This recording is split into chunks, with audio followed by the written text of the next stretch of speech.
Hi, my name is Robert Gregory Field. I'm a psychologist practicing in Westport, Connecticut, New York City. Now today will be part two in the series in which I talk about the goals of marriage and couples counseling and therapy. Now perhaps somewhat arbitrarily in that most therapy processes generally reflect aspects of both, but important I feel in relation to the goals of the process, I tend to differentiate between the goals of counseling and those of therapy, seeing counseling as being more oriented towards addressing and resolving more immediate concerns, and therapy being more oriented towards addressing underlying issues of which the current issues in the relationship can be seen as symptoms. Both certainly have their place and have significant value. Now, in marriage and couples counseling, therapy partners are generally assisted in identifying the specific and more immediate areas of conflict that require resolution.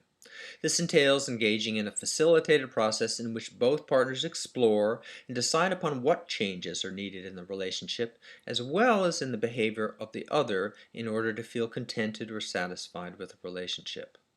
This can involve learning how to communicate and listen to each other more effectively, sharing responsibility for what occurs and has occurred in the relationship, changing problematic behaviors both individually and interpersonally, developing plans and solutions for resolving concrete issues, and identifying common life goals and how to move towards them.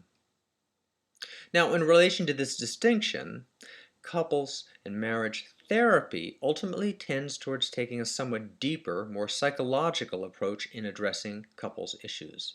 A fundamental idea here is that attraction to and choice of one's partners have psychological meanings for each partner that are bound up in their own relational histories, mostly familial, and individual psychological emotional dynamics.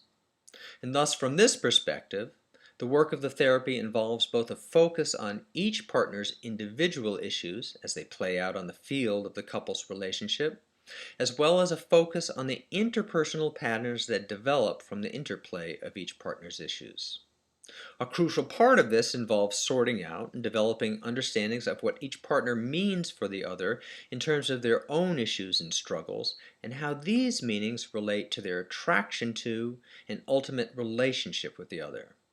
In relation to this, it can be extremely helpful to understand how each partner may, generally unconsciously, bear the burden of legacies derived from and seen in the patterns, both individual and interpersonal, enacted and played out within previous generations of their own families.